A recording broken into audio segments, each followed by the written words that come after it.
আমি যদি আপনাকে বলি আমাদের দেশের শিক্ষা ব্যবস্থায় আমাদের তরুণ সমাজকে খুব বাজেভাবে ধ্বংস করে দিচ্ছে, তাহলে আপনি আমার কথার সাথে কতটুকু একমত হবেন? আপনি হয়তো ভাবছেন আমি কতটুকু যৌক্তিক। সেই প্রশ্নের উত্তর পেতে হলে আজকের পুরো ভিডিওটি কন্টিনিউ করতে হবে। চলুন শুরু করা যাক। I hate school. I hate it. I just want to make YouTube videos. That's all I ever want to do. College and university today is the biggest scam and waste of time ever. Because we know what the fuck school was made for. Why are we pretending? We know school was created to create workers. Almost just like either you go to college or you move out. Like you're not going to live here and not go to college. So I go to college. It's community college. It's not that expensive, whatever. And I just couldn't stand it, man. It made me just so depressed. 85% of people who have a college degree are not working in the industry that they got their college degree in. Literally. What do you want to... And I feel, honestly, fuck school. Do you still know? What the fuck is X? একটু লক্ষ্য করলে দেখতে পারবেন আমাদের দেশের শিক্ষা ব্যবস্থার মূল উদ্দেশ্যই হলো আমাদেরকে গোলাম হিসেবে তৈরি করা, অর্থাৎ চাকরির জন্য প্রস্তুত করে তোলা। আমরা কখনোই নেতৃত্ব দিতে চাই না। আমাদের শিক্ষা ব্যবস্থা মূলত আমাদেরকে চাকরির জন্য উপযোগী করে তোলে। আপনি যদি আমাদের দেশের একজন শিক্ষার্থীকে প্রশ্ন করেন আপনি বড় হয়ে কি হতে চান, সেক্ষেত্রে আপনি কিছু প্রশ্নের উত্তর পাবেন। তার মধ্যে কয়েকটি উত্তর হলো আমি ভালো ডাক্তার হতে চাই, আমি ভালো ইঞ্জিনিয়ার হতে চাই, অথবা আমি একটি ভালো সরকারি চাকরি করতে চাই। শিক্ষার্থীদের এসব উত্তর শুনে আপনি সহজে বুঝে নিতে পারবেন তাদের কেউই নেতৃত্ব দিতে চায় না, তারা বরঞ্চ চাকরির নামে গোলামি করতে চায় এবং তারা তাতেই বেশি স্বাচ্ছন্দ্য বোধ করে। একবার চিন্তা করে দেখুন তো তারা কেনই বা এত বেশি চাকরিমুখী হয়ে যাচ্ছে? উত্তরটা হলো আমাদের শিক্ষা ব্যবস্থা।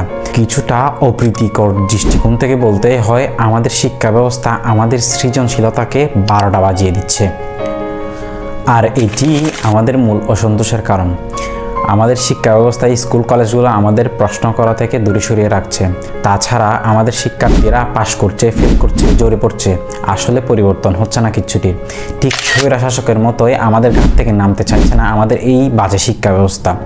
আমাদের এই বাজে শিক্ষা ব্যবস্থার কারণে আমরা পিছিয়ে পড়ছি দিন দিন। কোনো শিক্ষা ব্যবস্থায় একেবারে পুরোপুরি ঠিক নয়। পৃথিবী জুড়ে প্রত্যেকটা শিক্ষা ব্যবস্থার চিত্র প্রায় একই রকম। এটি আমি খুব স্ট্রংলি ফিল করি যে আমরা পরীক্ষার জন্য মুখস্থ করি এবং তা আবার ভুলে যাই। এভাবেই আমরা তৈরি করে তুলছি এক নির্মম পৃথিবী, যার ফলে আমরা আসলে কিছু শিখতে পারছি না। আমাদের শিক্ষা ব্যবস্থা আমাদের সৃজনশীলতাকে একেবারেই উৎসাহ দেয় না। ছোটোবেলার কথা মনে করুন, আমাদের কৌতূহলী মনে নানা প্রশ্ন জাগত। তার মধ্যে ঘাস সবুজ কেন, আকাশ নীল কেন, এসব প্রশ্নেরও জন্ম নিত। এসব প্রশ্নের উত্তর দেওয়ার জন্য অনেক জ্ঞানী মানুষকেও খুব ভালোভাবেই হিমশিম খেতে হয়েছে। কিন্তু সব কিছু ধীরে ধীরে বদলে যেতে থাকলো যখন থেকে আপনি স্কুলে যাওয়া শুরু করলেন। স্কুল আপনার ওই কৌতূহলী মনের প্রশ্নগুলোকে ঠাট্টা করে উড়িয়ে দিয়েছে। আপনি যখন সৃজনশীলতার প্রতীক হিসেবে তাদের সামনে দাঁড়িয়েছেন, তারা ঠিকই উত্তর দিয়েছে বাস্তববাদী হও, বাস্তববাদী হও। আমাদের শিক্ষা ব্যবস্থায় লেখালেখি, আঁকাআঁকি, সোশ্যাল সায়েন্স ইত্যাদির প্রশ্ন উঠলেই লোকজন আপনার দিকে আর চোখে তাকাবে, বলবে এসব নিয়েও কি আবার পড়ালেখা হয়?